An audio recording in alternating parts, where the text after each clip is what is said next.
Yo guys, it's CF here. Welcome back to a brand new video. Welcome back to the channel. Today we're back with another match preview for Premier League match day 26, but for some teams it's 27, but for us 26. And we're back. We're talking about the match between Brentford versus Chelsea. This is the match preview for that. So yeah, let's jump straight into it. By the way, it's another away day. Another away day. How many away days does it seem like we've had in the recent couple of games? It feels like our recent 5 have been away days. I don't know, but yeah. Well, I was at the bridge last time, but you know what I'm trying to say. So yeah. Before we do get into the video, please like, subscribe, hit the bell notification so notified every time I upload a video. Also, first link in the description. It's my streaming channel. Go and check that out. It'll be very much appreciated. And yeah, let's jump straight into this match preview because, look,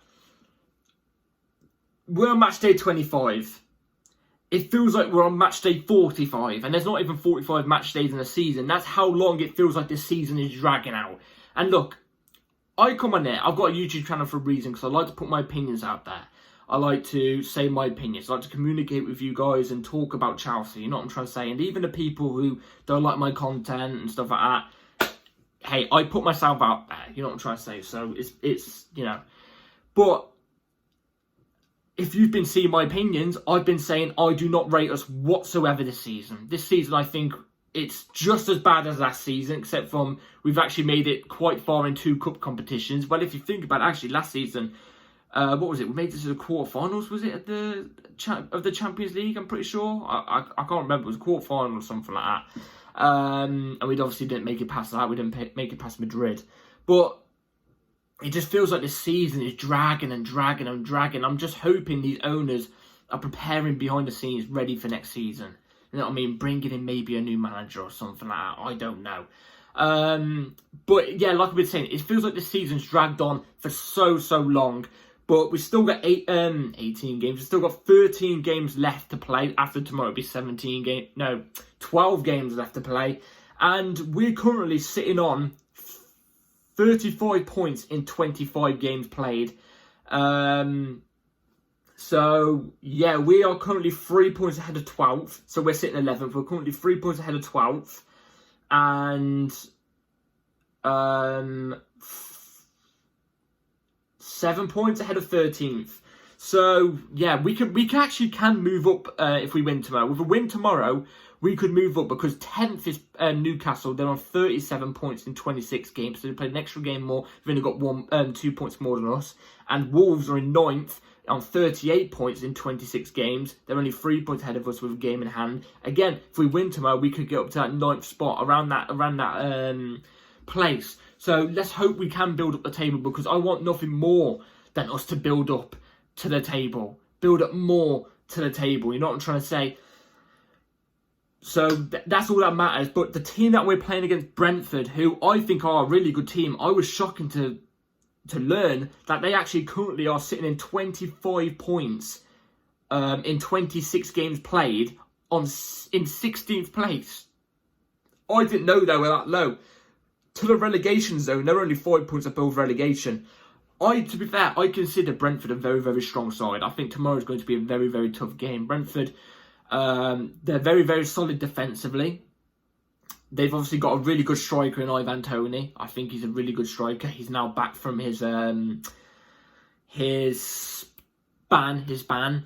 So I'm pretty sure he'll be raring to go tomorrow. It's going to be a tough game. Thomas Frank, for some reason, knows how to set up his teams against us in a way that they did play against. Obviously, they played against us earlier this season and matched week 10 and beat us 2-0. Yeah, beat us 2-0 at the bridge. So away from home, they beat us 2-0.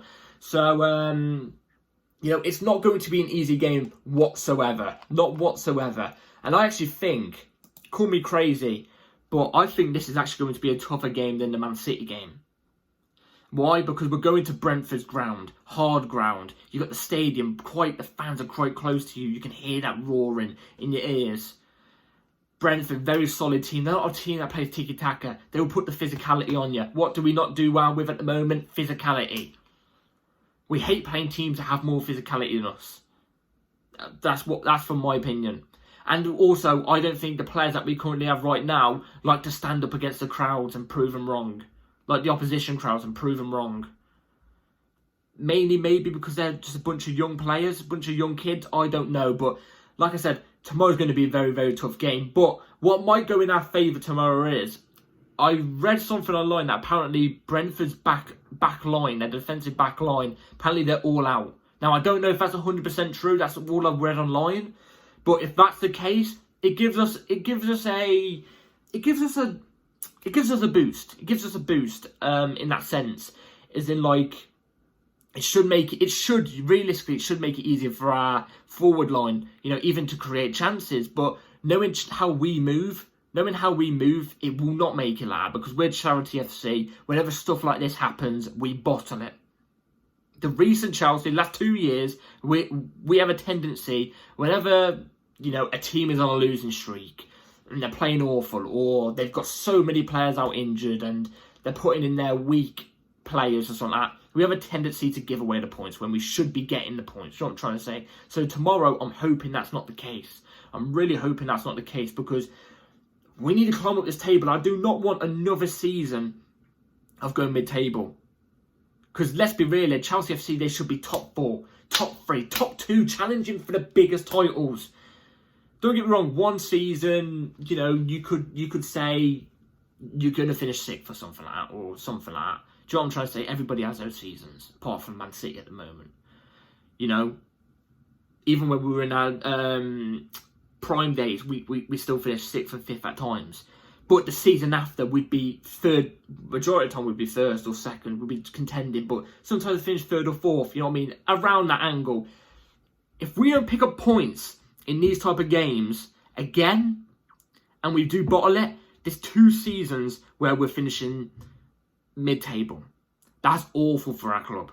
That's awful for our club. And I don't care what anybody says. I hate the fact that I have to say this, because I hate Arsenal and stuff like that. I hate them. But when they were going through their banter era, they were finishing 7th, 6th, sometimes 8th. Last season we finished 12th. I do not want us finishing below 8th. I do not want us finishing 8th, 9th, 10th, so on, so on. God forbid, worse than last season. I do not want us there again. So, with what we've got to do with the rest of the season, try and get better than 8th. That's all I've got to say. Try and get better than 8th. But these are the games, your Brentfords, they're tough games, but these are the games you should be picking up points. Especially with the run of games we got coming up. Because the run of games we got coming up after Brentford is Newcastle.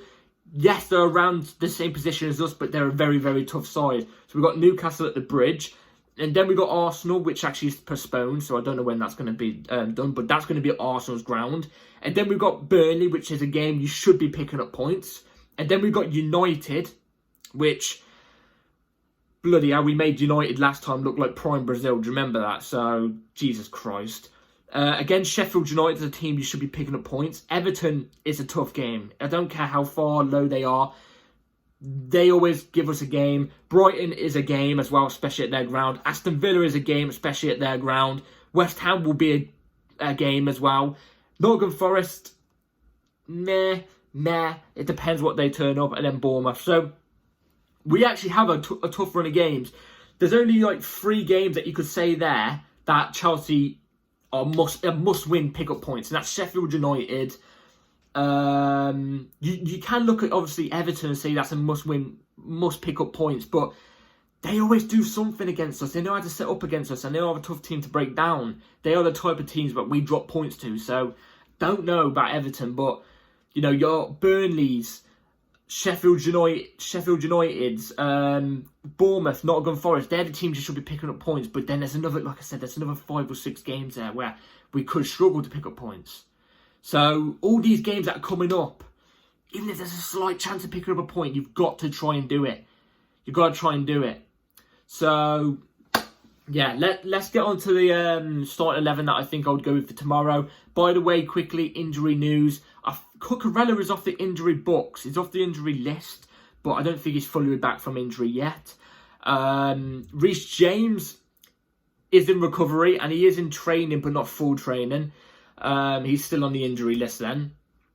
And who else came back from injury? Carney Chidwaker came back from injury as well. So, there's been a little bit of progress. Not much, but yeah, let's jump into the 11 that I'll go for tomorrow's game. So, the 11 I'll go with for tomorrow is going to be right here. So, Petrovic in goal, Ben Chilwell left back, Colwell and Chalobah as your two centre-backs, Gusto right back, Enzo Fernandez, Caicedo double pivot, Mudryk off the left, Gallagher in the cam, Palm off the right, Jackson in ST. So, while we're going with these players, so Petrovic in goal, self-explanatory.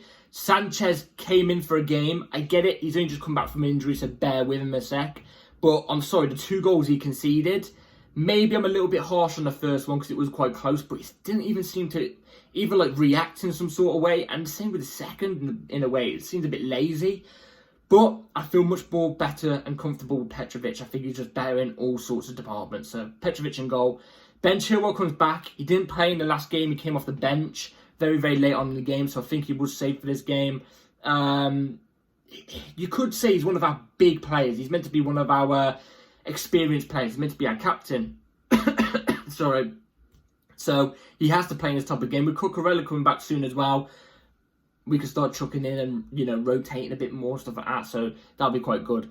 Colwell left centre-back. I'm comfortable with Colwell at centre-back. Ever since we're starting to finally see Colwell at centre-back and not left-back, you're starting to see the best of Colwell now. His leadership impresses me as well. I think in the future, even the next year, I reckon next year, he might even deserve the armband. He's very communicating. The only thing that lets him down in terms of leadership and not getting the armband is his experience. He hasn't got that much experience. He's still very young.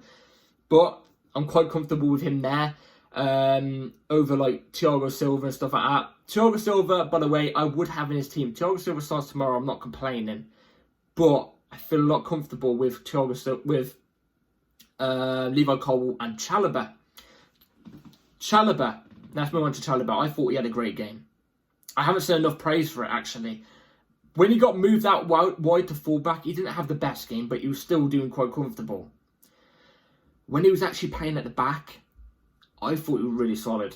I thought Chalobah's performance, I know it's only Leeds, but I thought that performance he put in was stellar. Was brilliant. And that was proper Chalobah. I'd have him in instead of Disasi. Disasi had a great run of games when he was going through City and stuff like that. But I haven't seen it since. So I'm going to go with Chalobah. I feel a lot more confident with Chalobah there. And if you know me, even when we signed Disasi at the start, even when the rumours were going about us going to get Disasi, not even when we signed him, I said Chalobah's a better player. So I'm sticking with my guns on that. Gusto right back. Just Gusto, keep up what you're doing. He hasn't been the greatest in the Liverpool or Leeds game, wasn't the best, but he's the only thing we've got going at the moment. He's the only thing we've got going, unless you're going to put Gilchrist there, but I think in this type of game, you need a Gusto there. I'm just hoping he doesn't get injured, like from fatigue or something like that. I don't know. So, going to go Gusto. Enzo Fernandez, Caicedo. I don't even need to say anything between these two. They're starting to now come into their own, especially Caicedo. Enzo's been brilliant ever since he came in from the very jump of last season. But I mean, like, together, both of them together as a unit, you know, as a midfielder, double pivot midfield, they're both starting to come together. It took a while, but you're starting to see them get better and better. I can guarantee you, under a better world-class elite winning coach, you will see these two thrive together and become one of the best midfielders. I've said that.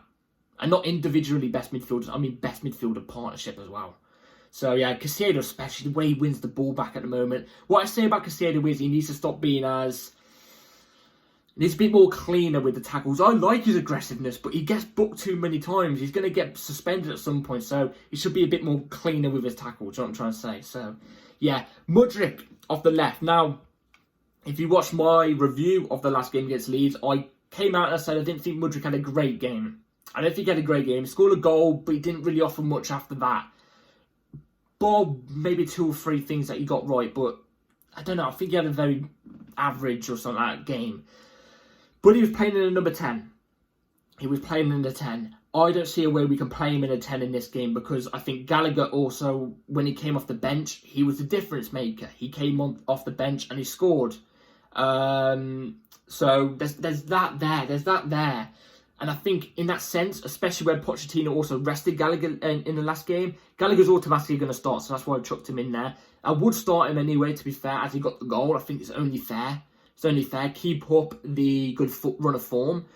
So with Mudryk, you're going to have to put him out wide, but he's meant to be a wide player as is. He's not meant to be number 10. He's meant to be a wide player, but it's good to see he's got a bit of versatility and he can play that 10 if we needed him to, or if he can drift into the middle maybe sometimes. I don't know, but he scored as well. Keep it up. He did more on the pitch than what Sterling did, so, you know, my frustration with Mudryk is I feel like his feet think quicker than his brain. And my granddad brings that up perfectly as well. His feet are so fast, he doesn't keep up with his brain. It's not that he doesn't have the football IQ, because I do think, actually, I've said actually before this video that I don't think he has the football IQ. But I think that's a little bit harsh, because I do see at times he does have the football IQ, but sometimes he doesn't. But then it makes you think he is a really quick player. Maybe he just relies on his pace too much. I don't know, but I'm going to go with Mudryk there. I've already explained with Gallagher going the cam. Cole Palmer off the right. The last few games, Cole Palmer hasn't been at his greatest. But he gives you goals and assists, and at times he can create that extra spark in that team. So Cole Palmer's going to go off the right. And Jackson as the ST.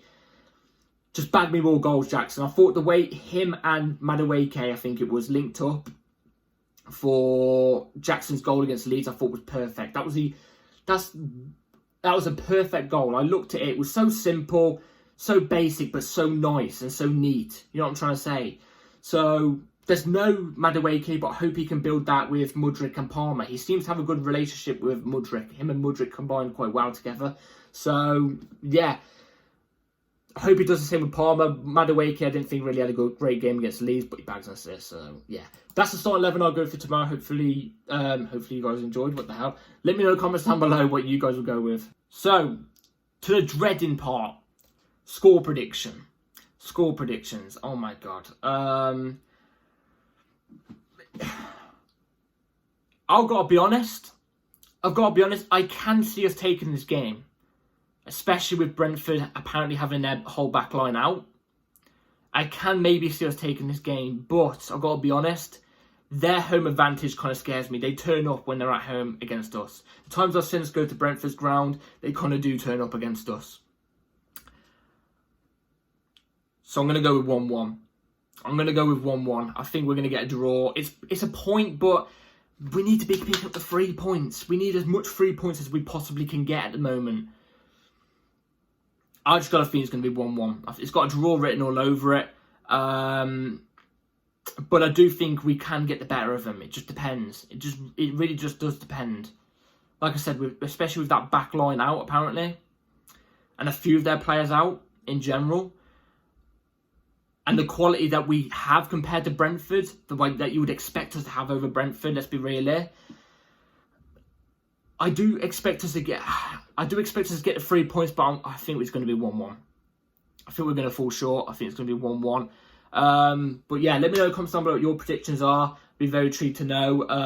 So yeah, please like, subscribe, everybody. Take care all. Bell notification on, because the video of the match tomorrow will be uploaded an hour after the game. So be ready for that. And yeah, get the win, Charles, man. Get the points on the board. Take care all, and let's hope we could come back and talk about win tomorrow. Take care. Peace.